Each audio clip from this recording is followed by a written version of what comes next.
Hello YouTube, welcome back to my channel. So first thing I'd like to say is a really big thank you to all my new subscribers. It is very much appreciated, and as always, to help the channel grow, so maybe let other people try and find some of the content, shall we say, that I put out. Obviously if you like it yourselves, and then by just sort of liking, sharing, commenting and subscribing, it does help other people to find a channel, and maybe they might like some of the content that I put out as well. So big thank you, big thank you to all of my new subscribers.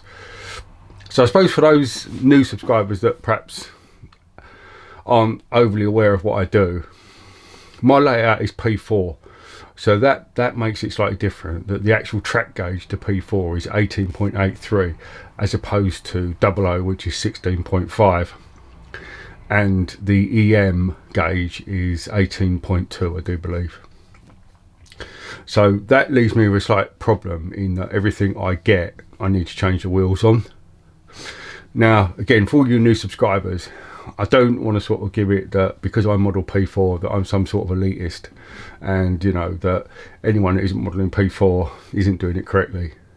More than likely, anyone that is modelling P4 is a nutter, and people that are modelling 16.5, good luck to them. When I first built, or when I looked at building Phoenix Parkway, I would have loved to have gone back to 00. It would have solved so many problems for me, but unfortunately, because of the level or the amount of stock I already had that was P4, I just looked at maybe converting that back, and that was just sort of a monumental task, and I had quite a bit of P4 track work, etc, which is why I stayed with it. P4 is very, shall we say, unforgiving, and it does create problems, but there's a good mentor in that. He's in the it'll do, won't do. One of my friends told me that a long time ago, and that's something I live by for a lot of things. And certainly P4 modelling, you can't just throw it down and expect it to work, because it won't. But like I said, please don't look at me as if I'm some sort of, you know, absolutely fantastic modeler that just sort of looks down everyone else, because I certainly don't.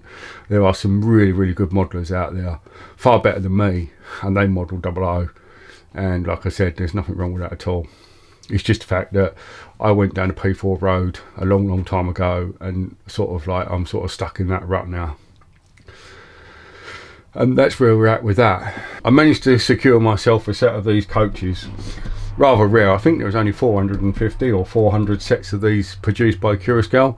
I'm sure they'll probably do some more at some point, but certainly for this first run, these ones are quite rare. So my problem is that I need to P4 these. Accurascale have allowed, or they do allow for us that like to model other scales, and so the wheels will drop in, but because these are lit, the ones that are on here at the moment are split axles. So there's three ways around this problem. One is for me to get split axles for these, or get my axles and cut them down, cut them in half, which is something perhaps I could do. The second thing to do would be to take the whole coach apart and modify the wiring inside, so I'm only picking up off of one side. Or the third way to do it was how I did it, which was the super duper cheap. So as always with a lot of us people on YouTube, what we do is how we do it. It's not necessarily how you want to do it. You may not agree with what I do, and if you don't, that's what the comments box is for. But I just needed to get these coaches running, and I just looked for the fix that suited me. But by no means do you have to do it. But like I said, perhaps if you are in the same boat as me and you're thinking about, you know, the best way to model it, this video might help you. If it does, brilliant. If it doesn't, then you know this is just my opinion. This is just my channel, and this is just my way around of getting around problems. So I'm going to talk you through what I've done to get these coaches running today, and then I'll show you that what I've done hasn't affected anything, and we can go from there. So as always, I'm not going to do an unboxing because that's not what I do, but the box art, as you can see, is really nice on these. They've really thought about it, and as somebody had said, the box actually follows the livery of the coaches. So well done, Accurascale.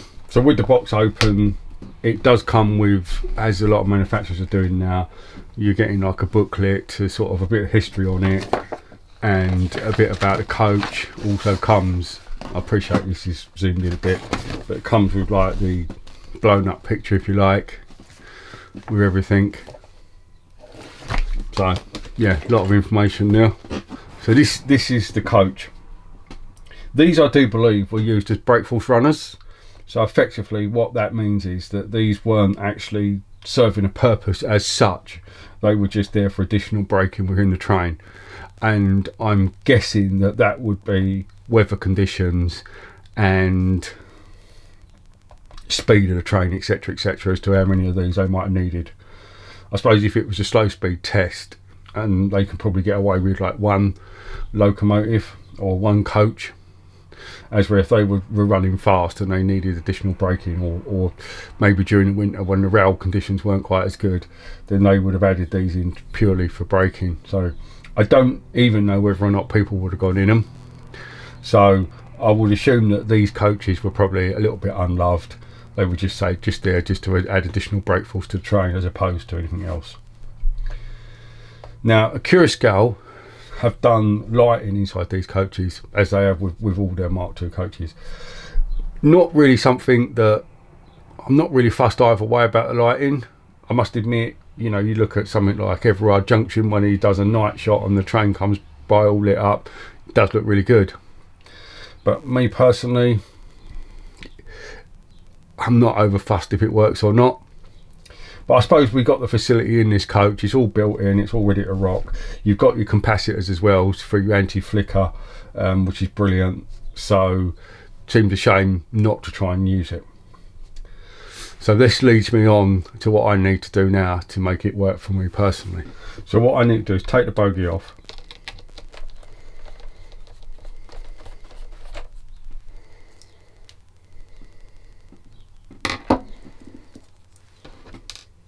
See the absolutely fine and superb detail that is in there. I don't think there's anything missing in there at all. The brake rigging, all the pipe work, everything, absolutely a work of art just for the bogies alone.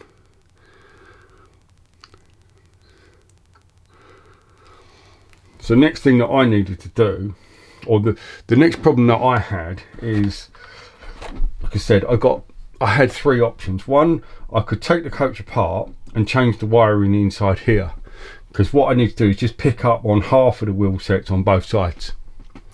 Otherwise, if I do it the other way, it will just short out, so I can't do that.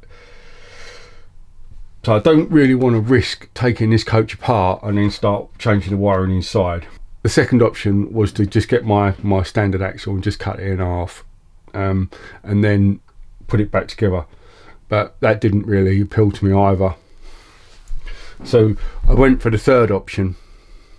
So what I'm going to do is I'm going to pop these wheels in.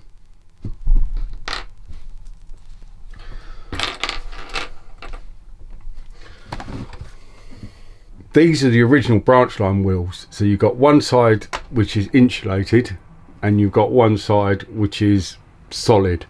So what I need to do is make sure that I get these wheels in with the two insulated ones on the same side.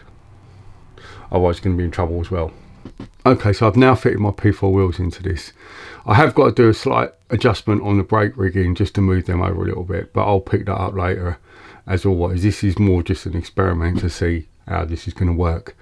And what I need to do on the insulated side is I need to bend this tab out of the way. I'm going to bend that tab over so as it can't make contact with the inside of the coach. So as you can see now, I've just bent that over and I've only got one of the two tabs sticking up now to make contact with the coach itself inside.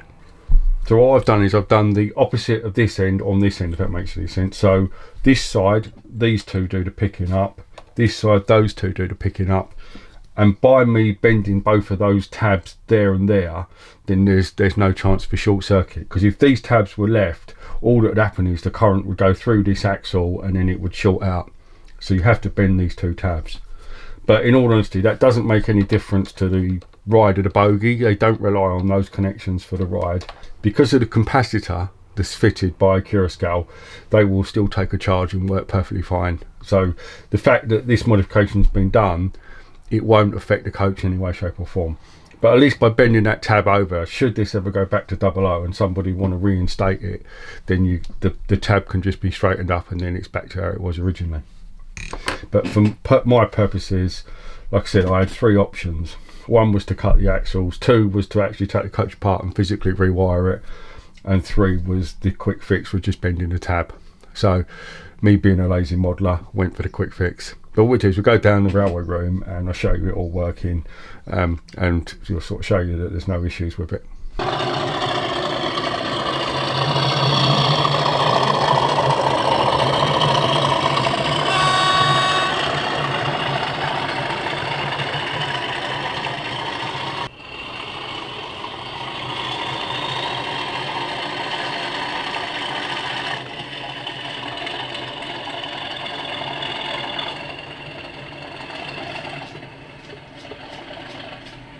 So that's the coach up and running now, and I'm just going to show you the lighting function.